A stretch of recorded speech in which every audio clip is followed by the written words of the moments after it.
Hello बच्चों, मैं राहुल कुमार आप लोगों का पीसीएस ऑनलाइन क्लास के यूट्यूब चैनल पर स्वागत करते हैं।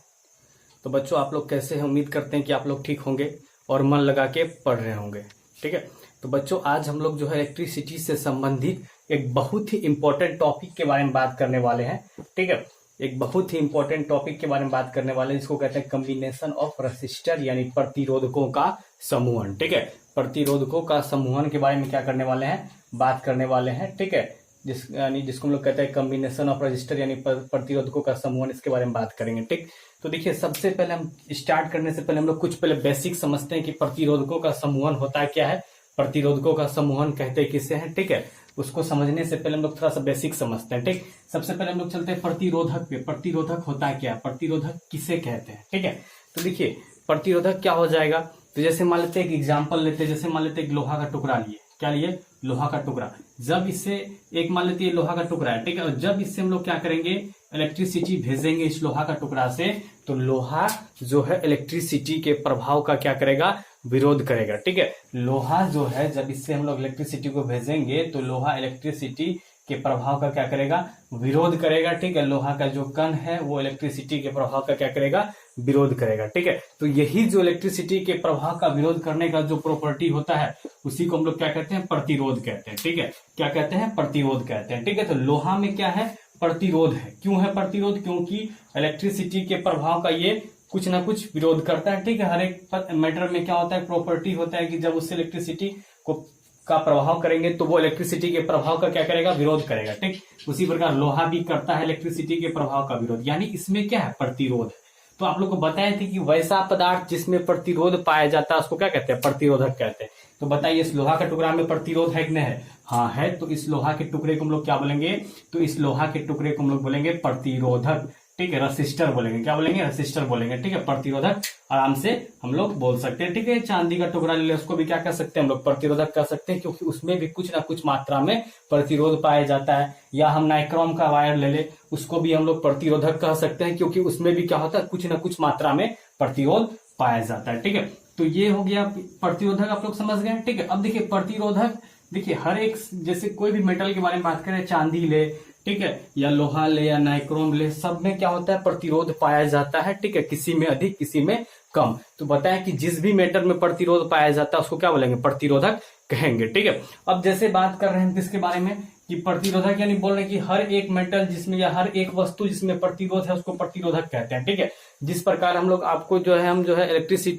इलेक्ट्रिक बल्ब जो होता है, ठीक है, या बात करते हैं, यानी जैसे हम लोग बात करते हैं कि इलेक्ट्रिक स्विच के बारे में बात करते हैं, या सेल के बारे में बात करते हैं, या बैटरी के बारे में बात करते हैं, सबका अपना सिंबल होता है। ठीक है, उसी प्रकार हम लोग बात कर सकते हैं किसके बारे में, प्रतिरोधक के बारे में, इसका भी क्या होता है, अपना सिंबल होता है। ठीक है, अब प्रतिरोधक का सिंबल क्या होगा, इसका भी हम लोग यूज करने वाले, इसलिए आप लोग को बता रहे हैं। तो प्रतिरोधक का सिंबल क्या हो जाएगा, तो एकदम सिंपल सा है। ठीक है, ये जो सिंबल हो जाएगा इसको हम लोग क्या बोलेंगे, ये जो सिंबल होगा, ठीक है, इसको घेरना नहीं है इस प्रकार से।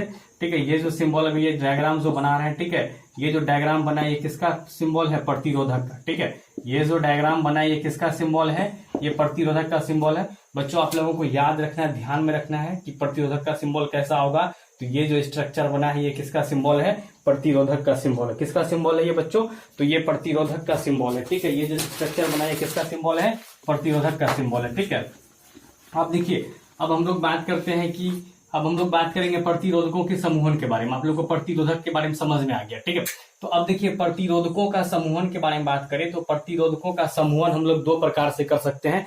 प्रतिरोधकों का कॉम्बिनेशन के बारे में, ठीक, रजिस्टर का कॉम्बिनेशन के बारे में बात करें तो रजिस्टर का कॉम्बिनेशन हम लोग दो प्रकार से कर सकते हैं। एक हो जाएगा सीरीज कॉम्बिनेशन, जिसको हिंदी में कहते हैं श्रेणी क्रम समूहन, और दूसरा हो जाएगा पैरेलल कॉम्बिनेशन, जिसको हम लोग कहते हैं पास या समांतर क्रम समूहन। ठीक है, एक क्या हो जाएगा बताइए, सीरीज कॉम्बिनेशन, दूसरा क्या हो जाएगा, पैरेलल कॉम्बिनेशन। ठीक, तो अब देखिए इसको हम समझते हैं। ठीक है, कि सीरीज कॉम्बिनेशन क्या होगा या पैरेलल कॉम्बिनेशन क्या होगा, इसके बारे में हम समझते हैं। ठीक है, तो इसके लिए हम क्या करते हैं कि कम से कम दो, अधिक से अधिक, मेरा जितना मन करे 3, 4, 5 प्रतिरोधक क्या कर लेते हैं, ले लेते हैं। जैसे हम 3 प्रतिरोधक लेते हैं, कितना प्रतिरोधक लेते हैं, 3 प्रतिरोधक। ठीक है, जैसे क्या किए, एक ये ले लिए, एक प्रतिरोधक क्या हो गया ये, ठीक, और दूसरा कौन हो गया, तो दूसरा हम ये ले लिए, और तीसरा क्या कर लिए, ये वाला प्रतिरोधक ले लिए। ठीक है, तो 3 अलग अलग प्रतिरोधक है, पहला ये है, दूसरा ये है, तीसरा ये है। ठीक है, और इसका प्रतिरोध मान लेते हैं क्या होगा, अब देखिए तीन अलग अलग प्रतिरोध है तो क्या तीनों का प्रतिरोध सेम होगा क्या? नहीं, तीनों का प्रतिरोध सेम नहीं होगा, तीनों का प्रतिरोध क्या होगा? अलग अलग होगा। तो मान लेते हैं इसका R1 है और इसका क्या R2 है और इसका क्या R3 है। ठीक है, इसका R1 है, इसका R2 है और इसका कितना है? R3 है। ठीक है, अब देखिए क्या करते हैं कि हम लोग इसको जोड़ेंगे। ठीक है, तो इसको हम लोग कितना प्रकार से जोड़ सकते हैं? तो अभी जस्ट बताया कि इसको हम लोग दो प्रकार से जोड़ सकते हैं, एक श्रेणी क्रम समूहन में जोड़ सकते हैं, दूसरा किस में जोड़ सकते हैं? पार्श्व क्रम समूहन। तो सबसे पहले समझते हैं श्रेणी क्रम समूहन में कैसे जोड़ेंगे। ठीक है, तो जब हम लोग ये तीनों प्रतिरोधकों को क्या करते हैं? एक लाइन में जोड़ दे। ठीक है, ये तीनों प्रतिरोधक को जब एक लाइन में जोड़ दे इस प्रकार से, जैसे ये पहला प्रतिरोधक हो गया, ये दूसरा प्रतिरोधक हो गया। ठीक है, ठीक उसी प्रकार बात करते हैं, ये कौन सा प्रतिरोधक हो गया? तीसरा प्रतिरोधक हो गया। पहला प्रतिरोधक का प्रतिरोध क्या? R1, दूसरा का क्या? R2 और तीसरा का क्या है? R3।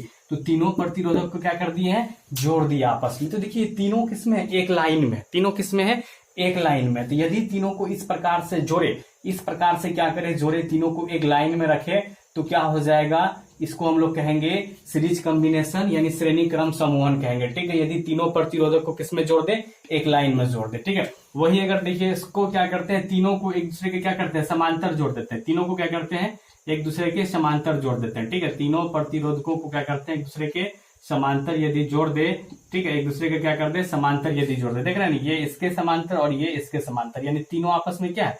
समांतर में। ये इसका प्रतिरोध R1, इसका R2 और इसका क्या? R3। तो यदि इस प्रकार से जोड़ दे, यदि तीनों एक दूसरे के पैरेलल हो जाए, ठीक है, समांतर हो जाए, देख रहे हैं ना? क्या एक लाइन में नजर आ रहा है आप लोग को? नहीं, एक लाइन में नहीं है, तीनों एक दूसरे के क्या है? समांतर में है। एक दूसरे के क्या है? समांतर में है, जिसको हम लोग कौन सा समूहन बोलेंगे? यानी कौन सा कॉम्बिनेशन बोलेंगे? तो पैरेलल कॉम्बिनेशन बोलेंगे। ठीक है, या हिंदी में बोल सकते हैं समांतर, या दूसरा नाम होता है समांतर का पार्श्व क्रम समूहन। ठीक है, इसको हम लोग क्या बोल सकते हैं? पार्श्व क्रम समूहन। ठीक है, और जब यदि सब प्रतिरोधकों को, जितना भी प्रतिरोधक हमको दिया रहे, एक लाइन में जोड़ दे, जिसको हम लोग क्या बोलेंगे? सीरीज कॉम्बिनेशन बोलेंगे, श्रेणी क्रम समूहन बोलेंगे। और जब एक दूसरे के क्या कर दे? पैरेलल जोड़ दे, ठीक है, तो उसको हम लोग कौन सा समूहन बोलेंगे? समांतर क्रम या पार्श्व क्रम समूहन का पैरेलल कॉम्बिनेशन कह सकते हैं। ठीक है, तो यहां तक आप लोग को समझ में आ गया होगा कि सीरीज कॉम्बिनेशन क्या होता है या पैरेलल कॉम्बिनेशन क्या होता है। ठीक है, सीरीज कॉम्बिनेशन में सारा प्रतिरोधक क्या होता है बच्चों? एक लाइन में होता है, और पैरेलल कॉम्बिनेशन में क्या होता है? कि एक दूसरे के समांतर होता है। ठीक है, तो ये सिंपल सा बात ही आप लोगों को समझ में आ गया होगा। ठीक है, अब जैसे मान लेते हैं, ठीक है बच्चों, देखिए जैसे हम बात करते हैं किसके बारे में? जैसे हम बात करते हैं कि देखिए ध्यान से समझिए सब कुछ। जैसे हम बात करते हैं, यानी जैसे हम बात करते हैं किसके बारे में? सबसे पहले बात कर लेते हैं इसी के बारे में। ठीक है, श्रेणी क्रम के ही समांतर क्रम के बारे में ही बात कर लेते हैं। इसको हम क्या करते हैं? ठीक है, ये जो तीनों प्रतिरोधक को जोड़े हैं, तीनों को क्या करते हैं? हम लोग जोड़ देते हैं वायर से। ठीक है, इसको क्या कर दिए? इस प्रकार से वायर से जोड़ दिए। किससे जोड़ दिए बताइए बच्चों? वायर से जोड़ दिए। ठीक है, वायर से जोड़े, और वायर को फिर किससे जोड़ दिए? तो बैटरी से जोड़ दिए। किससे जोड़ दिए? बैटरी से। और बैटरी को किससे जोड़े? स्विच से जोड़ दिए इस प्रकार से। ठीक है, ये प्लस, ये माइनस, ये प्लस और ये माइनस। ठीक है, अब जैसे ही स्विच को बच्चों बंद करेंगे, तो स्विच को जब हम बंद करेंगे, तो स्विच को बंद करने से क्या होगा? कि इस परिपथ में धारा प्रभावित होगा। कौन सा धारा प्रभावित होगा? तो मान लेते हैं आई धारा प्रभावित होगा। कितना धारा प्रभावित होगा? मान लेते हैं आई धारा प्रभावित होगा। जैसे ही स्विच को बंद करेंगे, तो परिपथ से क्या होगा? आई धारा प्रभावित होगा। ठीक है, जैसे ही स्विच को बंद किए, तो परिपथ से धारा प्रभावित होना, सर्किट से क्या हो गया? कि धारा प्रभावित होना शुरू हो गया। ठीक है, तो अब यहाँ ध्यान से देखिए, एक मिनट यहाँ पे आइए। ठीक है, यहाँ पे आइए, देखिए जैसे ही करंट यहाँ पे आएगा, ठीक है, ये वाला पोजीशन पे जैसे ही करंट आएगा, ठीक है, तो ये वाला पोजीशन पे जैसे ही आएगा, तो यहाँ आके देखिए तीन वो रास्ता मिल रहा है करंट को जाने के लिए। कितना रास्ता मिल रहा है? तीन रास्ता मिल रहा है। इससे कुछ चल जाएगा, मान लेते इससे कितना गया I1, कुछ इससे चल जाएगा, मान लेते इससे कितना गया I2, और कुछ इससे चल जाएगा, इससे मान लिया कितना जा रहा I3 जा रहा है। तो यहाँ देख रहे हैं कि करंट क्या हो रहा है? तीन हिस्सा में बढ़ रहा है, और फिर वापस सब मिलके क्या बन जाएगा? I बन जाएगा। बाद में वापस सारा का सारा मिलके क्या बन जाएगा? I बन जाएगा। लेकिन शुरुआत में कितना हिस्सा में बढ़ रहा है बच्चों? तीन हिस्सा में बढ़ रहा है। ठीक है, तो ये देखिए यहाँ पे तीन हिस्सा में बढ़ रहा है। ठीक है, तो यहाँ पे हमको समझ में आया, क्या समझ में आया?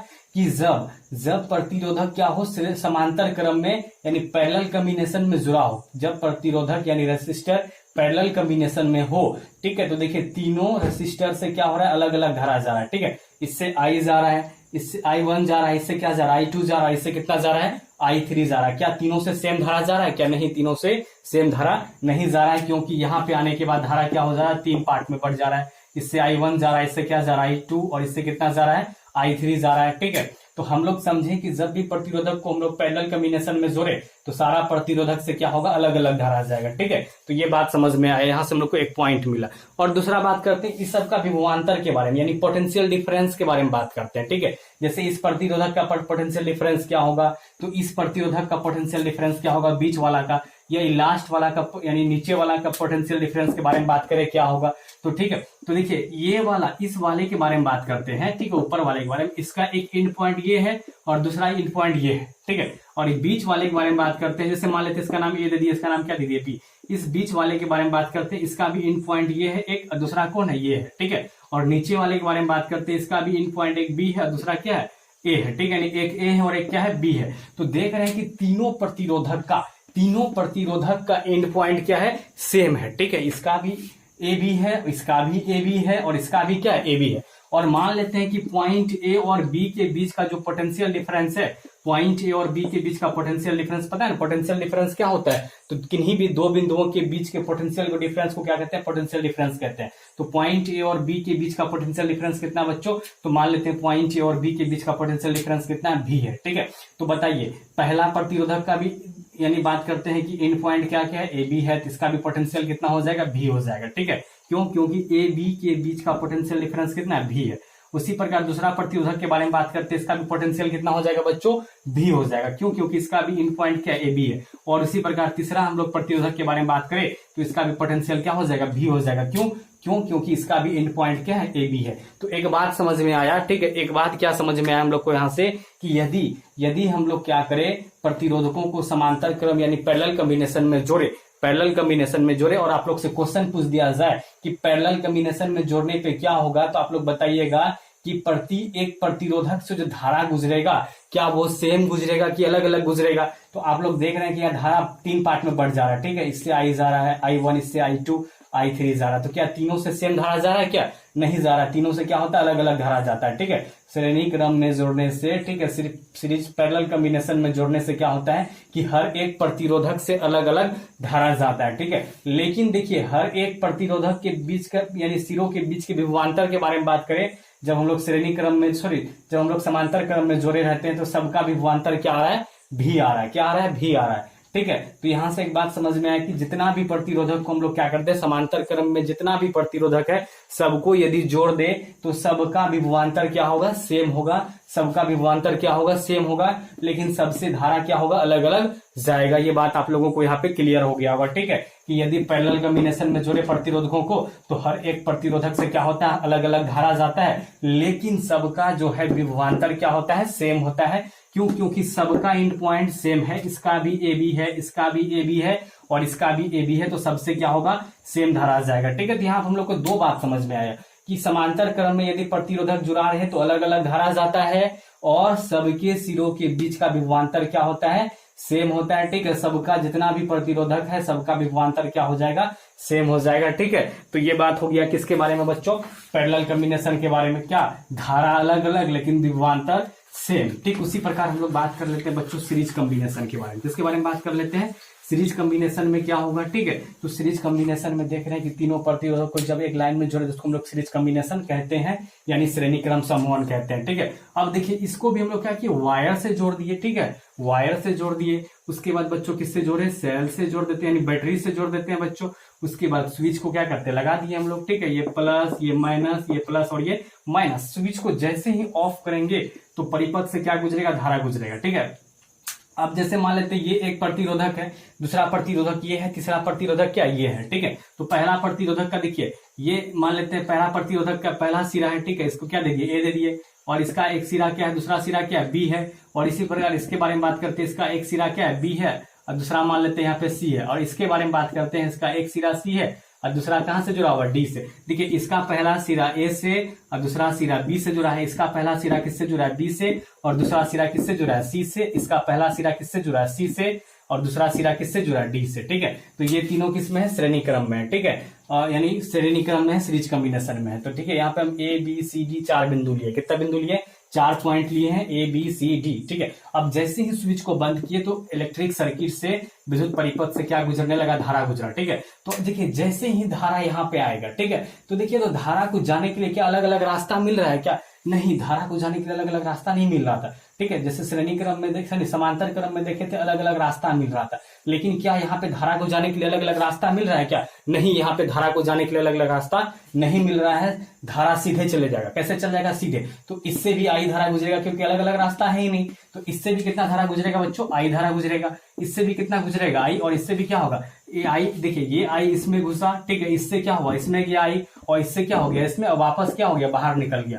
तो हम लोग देखिए कि जब भी प्रतिरोधकों को हम लोग किस में लगा दे? श्रेणी क्रम यानी सीरीज कॉम्बिनेशन में लगा दे, तो सारा प्रतिरोधक से क्या हो रहा है? सेम धारा जा रहा है। इससे भी आई जा रहा है, इससे भी आई जा रहा है, और इससे भी क्या हो रहा है? आई जा रहा है। सीरीज कॉम्बिनेशन में लगाने से सारे प्रतिरोधक से क्या होता है बच्चों? सेम धारा जाता है। ठीक है, उसी प्रकार यदि हम लोग विभवांतर के बारे में बात करें, पोटेंशियल डिफरेंस के बारे में बात करें कि क्या सारा प्रतिरोधक का पोटेंशियल डिफरेंस क्या होगा? सेम होगा? तो नहीं होगा। क्यों नहीं होगा? तो देखिए पहला प्रतिरोधक का एंड पॉइंट क्या है? ए बी है। ठीक है, ए बी है। जैसे वहां देखे थे कि सबका ए बी था, ठीक है, लेकिन यहाँ पहला प्रतिरोधक का एंड पॉइंट क्या क्या है? ए और बी है। दूसरा का क्या? देखिए बी सी है। चेंज हो गया ना, एक तो बी हुआ लेकिन दूसरा बदल के सी हो गया। उसी प्रकार तीसरा का क्या हो गया? सी डी हो गया। क्या हो गया? सी डी हो गया। ठीक है, तो हम बात करते हैं कि ए बी के बीच का पोटेंशियल डिफरेंस क्या बी सी के पोटेंशियल डिफरेंस के बराबर होगा, या क्या सी डी के पोटेंशियल के डिफरेंस के बराबर होगा? ऐसा नहीं होगा। ठीक है, क्यों? क्योंकि देखिए ये वाला पॉइंट क्या है? प्लस के नजदीक है, यहाँ पोटेंशियल सबसे ज्यादा, फिर यहाँ कम होगा, यहाँ कम हो जाएगा, और यहाँ सबसे कम हो जाएगा। ठीक है, तो ये यहाँ पे अलग, यहाँ पे अलग, यहाँ पे अलग, और यहाँ पे क्या हुआ? अलग हुआ। अब जैसे मान लीजिए ये सबसे बड़ा है, इससे थोड़ा छोटा है, इन दोनों के बीच डिफरेंस निकालेंगे तो मान लेते कितना निकल रहा है? V1 निकल रहा है। और इन दोनों के बीच निकाल रहे हैं तो मान लेते कितना निकल रहा है? पोटेंशियल डिफरेंस V2 निकल रहा है। इन दोनों के बीच निकाले तो कितना निकल रहा है? V3 निकल रहा है। ठीक है, तो देखिए क्या V1, V2 और V3 का मान सेम हो सकता है क्या? नहीं हो सकता है। क्यों नहीं हो सकता है? क्योंकि ये प्रतिरोधक का एंड पॉइंट अलग है, इसका अलग है बेचारा, इसका क्या अलग है। ठीक है, तो क्या सबका विभवांतर सेम होगा क्या? V1 मान लेते इसका हुआ, इसका V2 हुआ, इसका V3 हुआ, तो क्या हम लोग बोल सकते हैं कि V1 V2 V3 बराबर होगा? क्या ऐसा बोल सकते हैं कि V1 बराबर V2 बराबर V3? नहीं, ऐसा नहीं बोल सकते हैं। ठीक है, ये जो V1 आ रहा है ये AB के बीच का डिफरेंस है। ठीक है, और V2 जो आ रहा है ये BC के बीच का डिफरेंस है, और V3 जो आ रहा है CD के बीच के पोटेंशियल का डिफरेंस है। ठीक है, तो सबका V1 यानी सबका विभवांतर क्या होगा? यहाँ सेम नहीं होगा। सबका विभवांतर क्या होगा? पोटेंशियल डिफरेंस अलग अलग होगा। ठीक है, तो यहाँ पे हम लोग एक चीज समझे। क्या समझे? कि यदि प्रतिरोधक को हम लोग सीरीज कॉम्बिनेशन में लगा दे तो सारा प्रतिरोधक से सेम धारा जाता है, लेकिन हर एक प्रतिरोधक के सिरों के बीच का पोटेंशियल डिफरेंस यानी विभवांतर क्या होता है बच्चों? अलग अलग होता है। ठीक है, जस्ट उसका उल्टा। वहां क्या देखे थे? धारा अलग अलग हो रहा था पैरेलल कॉम्बिनेशन में, लेकिन विभवांतर क्या था बच्चों? सेम था। ठीक है, लेकिन यहाँ देखे बच्चों धारा सेम है, सबके सबसे धारा सेम गुजर रहा है। ठीक है, लेकिन सबके सिरों के बीच का विभवांतर क्या है? अलग अलग है। तो ये अंतर हमको समझ में आया क्या? श्रेणी क्रम समूहन और पार्श्व क्रम समूहन में। ठीक है, श्रेणी क्रम समूहन और पार्श्व क्रम समूहन में हम लोग को क्या अंतर समझ में आया? ये अंतर समझ में आया। ठीक है, कि श्रेणी क्रम में क्या होता है कि हर एक रेसिस्टर से सेम करंट जाता है, लेकिन हर एक रेसिस्टर के एंड पॉइंट के बीच का पोटेंशियल डिफरेंस क्या होता है? अलग अलग होता है। लेकिन हम लोग बात करते हैं पैरेलल कॉम्बिनेशन के बारे में, तो पैरेलल कॉम्बिनेशन में क्या होता है कि हर एक रेसिस्टर से अलग अलग धारा जाता है, लेकिन सबके सिरों के बीच का पोटेंशियल डिफरेंस, सबके एंड पॉइंट के बीच का पोटेंशियल डिफरेंस बच्चों क्या होता है? सेम होता है। ठीक है, तो ये बात हम लोग समझे। अब देखिए हम लोग आगे नया चीज सीखेंगे। आगे क्या सीखेंगे कि यदि प्रतिरोधकों का, देखिए कभी कभी एग्जाम में क्या करता है, पूछ दिया जाता है कि यदि प्रतिरोधकों को श्रेणी क्रम में जोड़ दे, किसमें जोड़ दे? श्रेणी क्रम में जोड़ दे, तो समतुल्य प्रतिरोध यानी टोटल इक्विवेलेंट रेजिस्टेंस का वैल्यू कितना होगा? ठीक है, पूछ देता है कभी कभी एग्जाम में। ठीक है, 3-4 प्रतिरोधक को क्या कर देगा?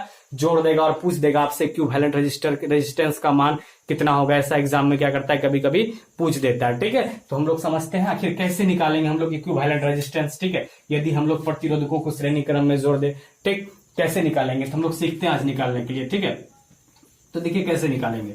जैसे मान लेते हैं क्या, 3 प्रतिरोधक लेते हैं और सबको पहले किस में जोड़ते हैं? श्रेणी क्रम में जोड़ते हैं। ठीक है, जैसे मान लिए एक प्रतिरोधक है, ठीक है, ये, और दूसरा प्रतिरोधक है बच्चों ये, और तीसरा प्रतिरोधक क्या है? ये।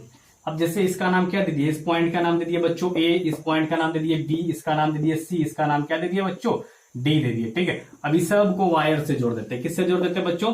वायर से जोड़ दिए। वायर को बच्चों किससे जोड़ेंगे? तो आप लोग जानते हैं कि वायर को बैटरी से, और बैटरी को बच्चों किससे जोड़ते हैं? बैटरी को हम लोग क्या करते हैं? स्विच से जोड़ दिए। इधर भी वायर को ला, इसको किससे जोड़ दिया? स्विच से जोड़ दिए। प्लस ये माइनस, ये प्लस ये माइनस। तो अभी जस्ट बताए। ठीक है, यदि स्विच को ऑफ करेंगे तो आई धारा गुजरेगा। ठीक है, इससे भी कितना धारा गुजरेगा? टोटल परिपथ से आई धारा गुजरेगा। ठीक है, मान लेते हैं इसे स्विच को ऑफ किए, परिपथ से यदि आई धारा गुजर रहा है तो यहाँ भी धारा का मान आई रहेगा, और जो इससे जो धारा गुजरेगा वो भी क्या रहेगा, आई गुजरेगा। इससे जो धारा गुजरेगा इससे भी क्या आई, इससे भी आई गुजरेगा, और फिर वापस आई यहाँ पे आ जाएगा। ठीक है, इस प्रकार से घूमते रहेगा। तो देख रहे हैं कि हम लोग जान रहे हैं कि सबसे क्या होगा, सेम धारा आ जाएगा। ठीक है, इससे भी आई, इससे भी आई, और इससे भी कितना जाएगा, आई। लेकिन हम पोटेंशियल डिफरेंस के बारे में बात करते हैं। ठीक है, मान लेते हैं ये पहला प्रतिरोधक है। ठीक है, इसका रेजिस्टेंस क्या मान लेते हैं, इसका रेजिस्टेंस मान लेते हैं R1। ठीक है, इसका रेजिस्टेंस क्या मान लेते हैं, दूसरा प्रतिरोधक जो BC है, जैसे पहला जो है AB है, इसका प्रतिरोध यानी AB पहला रजिस्टर है। ठीक है, पहला प्रतिरोधक है, इसका रेजिस्टेंस क्या माने R1, दूसरा का क्या मान लिया R2, और तीसरा जो CD रजिस्टर यानी प्रतिरोधक है, इसका क्या मान लिए, R3 मान लिए। ठीक है, क्या मान लिया, R3, R1, ये R2 और ये क्या हो गया, R3। अब जैसे बात करते हैं पहला प्रतिरोधक के सिरों के बीच का विभवांतर क्या होगा, तो मान लेते V1 होगा। ठीक है, दूसरे प्रतिरोधक के सिरों का बीच का विभवांतर क्या होगा, तो मान लेते V2 होगा। ठीक है, और तीसरे प्रतिरोधक के बारे में बात करें, उसका सिरों के बीच का विभवांतर क्या होगा, तो V3 होगा। ठीक है, V3 होगा, इसका V1, इसका V2 और इसका क्या हो जाएगा, V3 हो जाएगा। ठीक है, अब जैसे बात करते हैं, जैसे यहां तक सबको क्लियर हो गया होगा। ठीक है, इससे भी आई धारा जाएगा, इससे भी आई धारा जाएगा, इससे भी आई धारा जाएगा, इसका विभवांतर V1 होगा, इसका V2 होगा और V3 होगा। और हम लोग जानते हैं कि V1, V2, V3 का मान कभी सेम नहीं हो सकता है। ठीक है, अब जैसे बात करते हैं कि यहाँ से आई धारा जा रहा है, यहाँ से आई धारा जा रहा है, यहाँ से क्या जा रहा है, आई धारा जा रहा है, इसका प्रतिरोध क्या माने R1, इसका क्या मान लिया R2 और इसका क्या मान लिया R3। ठीक है, और देखिए पूरा सिस्टम का एंड पॉइंट क्या क्या हो जाएगा, इस पूरा सिस्टम का एंड पॉइंट बोले तो क्या होगा, ए और क्या होगा, डी होगा, ए और डी होगा पूरा एंड पॉइंट। ठीक है, तो देखिए 3 गो प्रतिरोधक है, कितना प्रतिरोधक है, 3 गो प्रतिरोधक। ठीक है, और पूरा सिस्टम से आई करंट जा रहा है, और प्रत्येक प्रतिरोधक से भी क्या जा रहा है, आई करंट जा रहा है। ठीक है, पूरा इसका प्रतिरोध R1, इसका R2, इसका क्या R3 है, इसका विभवांतर पोटेंशियल डिफरेंस V1 है, इसका V2 और V3 है। हम मान लेते हैं पूरा सिस्टम का पोटेंशियल डिफरेंस कितना है, पूरा ए से डी के बीच का पोटेंशियल डिफरेंस कितना है, V है, कितना है, V मान लिए। ठीक है, और हम मान लेते हैं, हमको यहाँ देखिए क्या निकालने सीखना है, हम लोग को यहाँ पे मुख्य रूप से इक्विवेलेंट रेजिस्टेंस निकालने सीखना है। ठीक है, समतुल्य रजिस्टर प्रतिरोध क्या होता है वो निकालने के लिए सीखना है। ठीक है, कि समतुल्य प्रतिरोध कैसे निकालते हैं। ठीक है, इक्विवेलेंट रेजिस्टेंस हम लोग कैसे निकालते हैं वो निकालने के लिए सीख रहे हैं। ठीक है, इसके बारे में तो लोग पहले ही समझ लिए, इक्विवेलेंट रेजिस्टेंस हम लोग निकालने सीख रहे हैं। तो देखिए कैसे निकालेंगे इक्विवेलेंट रेजिस्टेंस, तो देखिए ये तो आप लोग को समझ में आ गया होगा, इससे आई और इससे भी आई, इसका V1, इसका V2, इसका V3, R1, R2, R3। ठीक है, हम मान लिए पूरा जो है यहाँ से यहाँ तक पूरा सिस्टम का पोटेंशियल डिफरेंस कितना है, V मान लिए। ठीक है, और ठीक है यहाँ तक तो कोई दिक्कत नहीं हुआ किसी को। ठीक, अब जैसे हम बात करते हैं बच्चों, हम लोग ओम्स लॉ से जानते हैं, कहाँ से जानते हैं बताइए, ओम्स लॉ से जानते हैं। ठीक है, क्या जानते हैं कि V इक्वल टू क्या जानते हैं बताइए, या I बराबर क्या जानते हैं बताइए, I बराबर जानते हैं V बाय R। ठीक है, I बराबर क्या जानते हैं, V बाय R। क्रॉस कर दे तो यहाँ कुछ नहीं तो क्या, एक गुना V क्या हो जाएगा, V I इंटू R क्या हो जाएगा, I R, यानी V बराबर क्या आया, IR आया। ठीक है, V बराबर हम लोग क्या जानते हैं बच्चों, IR जानते हैं। ठीक है, अब हम बात करते हैं स्पेशली इस प्रतिरोधक के बारे में। ठीक है, इस प्रतिरोधक का विभवांतर क्या है, V1 है। यदि हम पूछे V1 का मान कितना हो जाएगा, तो बताइए इस प्रतिरोधक का यदि हम विभवांतर पूछे कि V1 का मान कितना हो जाएगा, तो V क्या होता है, विभवांतर क्या होता है, धारा और प्रतिरोध का क्या होता है, गुना होता है। ठीक है, धारा और प्रतिरोध को मल्टीप्लाई करते तो विभवांतर के बराबर V1 का मान कितना होगा, तो पहला रजिस्टर का क्या है, पहला रजिस्टर का पोटेंशियल डिफरेंस है। ठीक है, इसका पोटेंशियल डिफरेंस V1 है। तो ठीक है, तो इसका पोटेंशियल डिफरेंस हम लोग कैसे कैलकुलेट करेंगे, पोटेंशियल डिफरेंस कैलकुलेट कर रहे हैं धारा और प्रतिरोध को गुना करके।